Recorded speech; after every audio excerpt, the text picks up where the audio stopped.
And so it begins. It is 11:40, and I'm gonna eat something and start putting together my pack and head up there. People are already heading up there. I'm pretty sure it's just about a full moon, so it's gonna be an interesting night hike.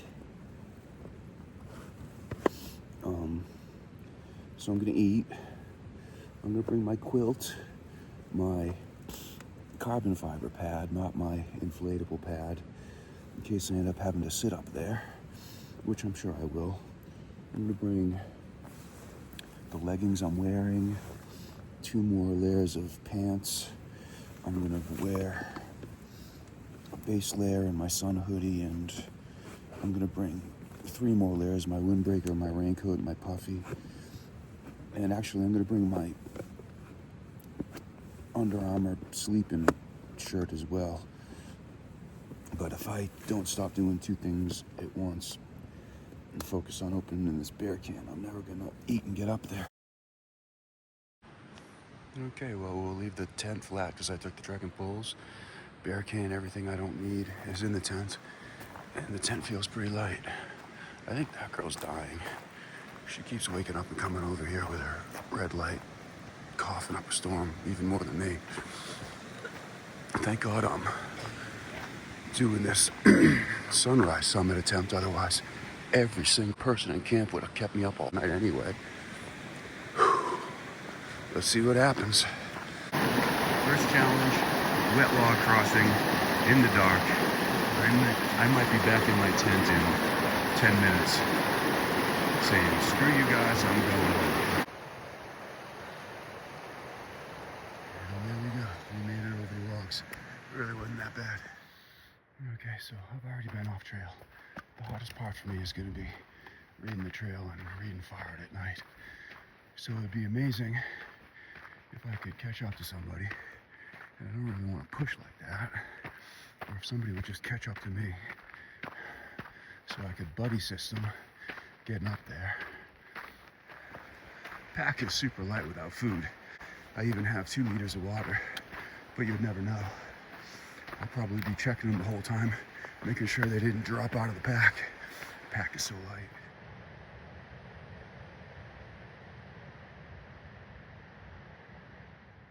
Off in the distance, there's some headlamps behind me. I don't know how much far behind me they are, but I did see some headlamps moving around camp when I was leaving.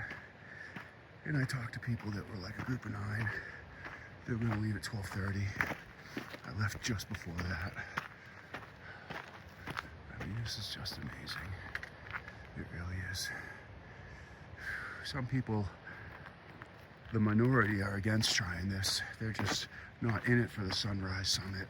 And I totally get that.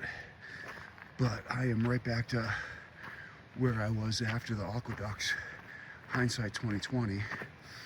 You know, like, change it up. It would be so different. That section was boring. This is going to be amazing. It's just, I may never be here to try to summit this again. So this is a possible one of one. And to do it and watch the sunrise at the highest point in the lower 48 states, you know, that's something to look back on. No one will ever be able to take away any of my hikes. Not a single step on the loop trail around Norwood Pond, or the trail I was living on in Georgia, the Appalachian Trail. Every step I've taken so far on the Pacific Crest Trail. But if I am fortunate to make it to the summit of Whitney and see the sunrise, you can't take that away from me. That's a small group of people cherishing a very special memory. So here they come. They're not that far behind me. So I was like, okay, and then I was like, kind of looking.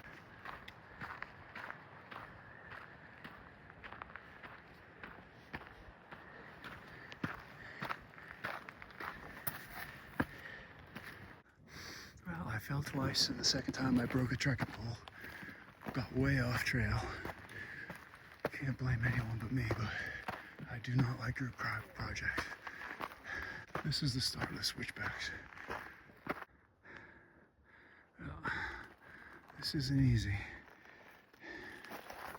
Nobody said it would be easy.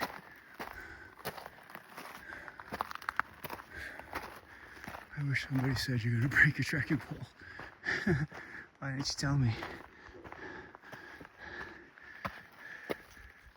Okay, so at this point, we're switching to micro spikes and ice axes.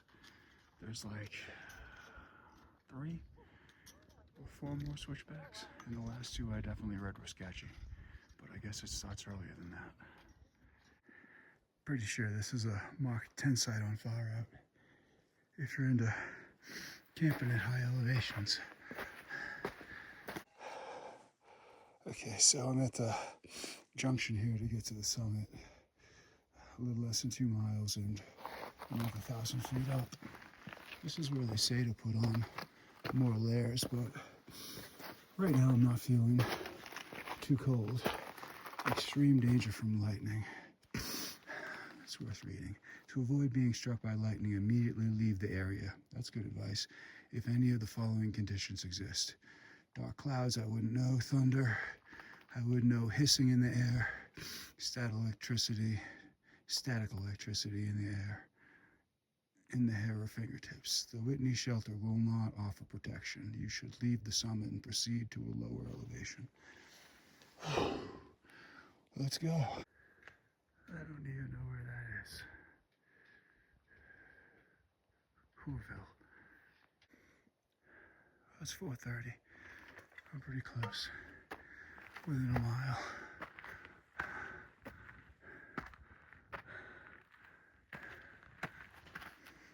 So we'll see how many people are up there.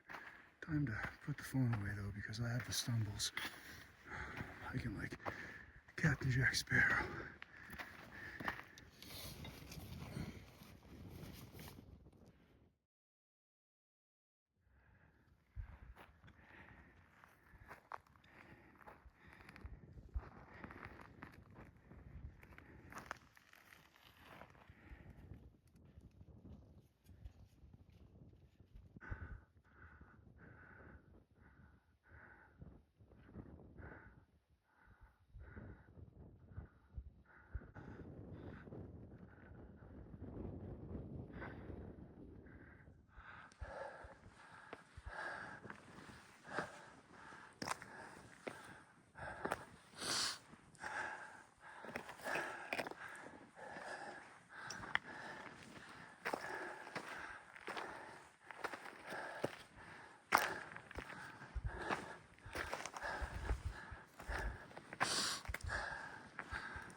Got my sleeping bag yet. I might get in it.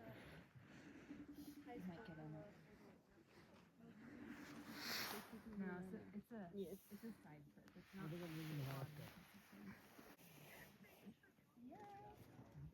No, it's on the other side. This is not going well.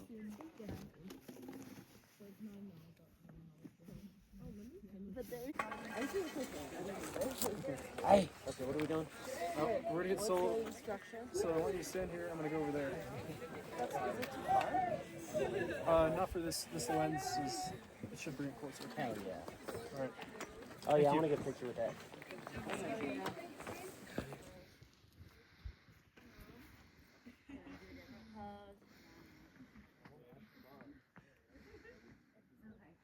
Thank you so much.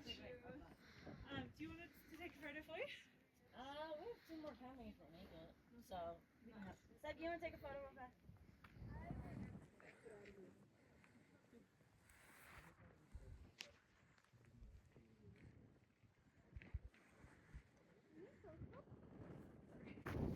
Going up is voluntary, coming down is mandatory.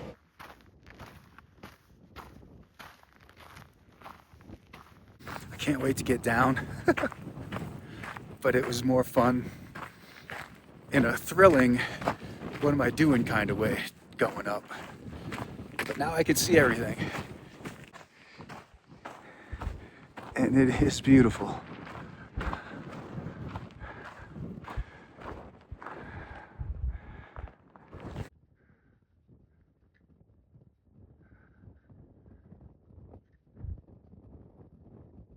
On the way up, I was following 3 people and I just went straight up. And halfway up, I remembered that there's another way. So this is the long, less steep way, and this is the more direct, steep way. It's recommended to go up steep, maybe come down the long way.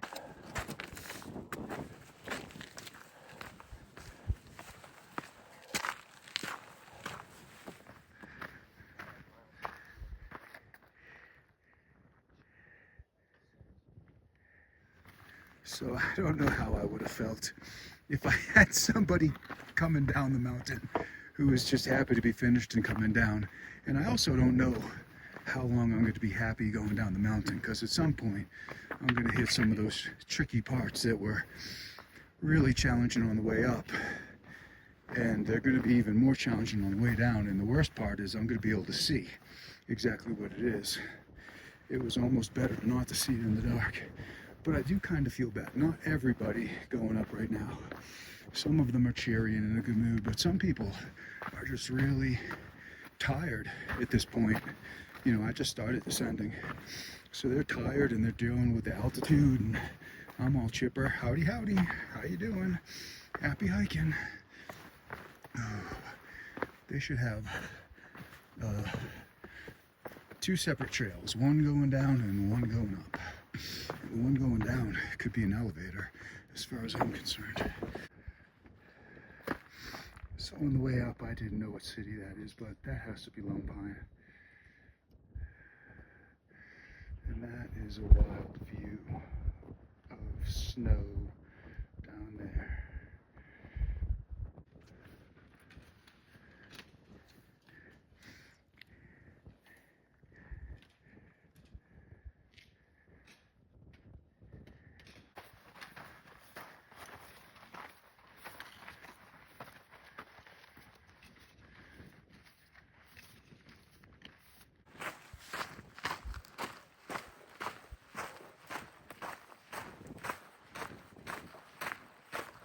We're back at the junction here.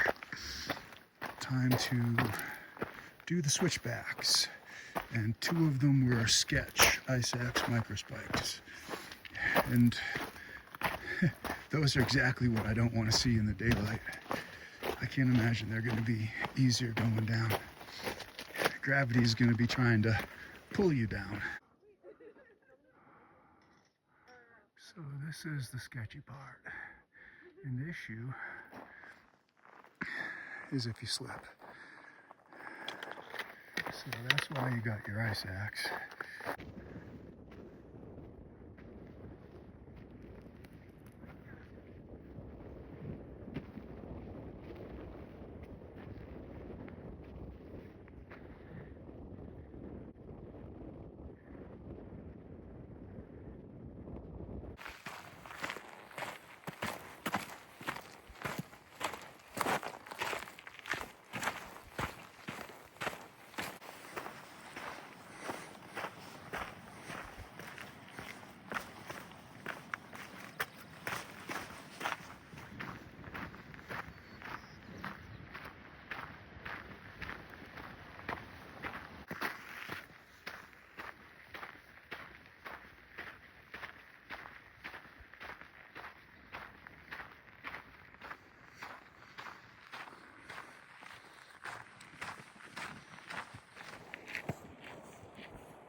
It's about 10 o'clock and I have about 2 miles to go to get back to camp, so it shouldn't take an hour, maybe just a little less.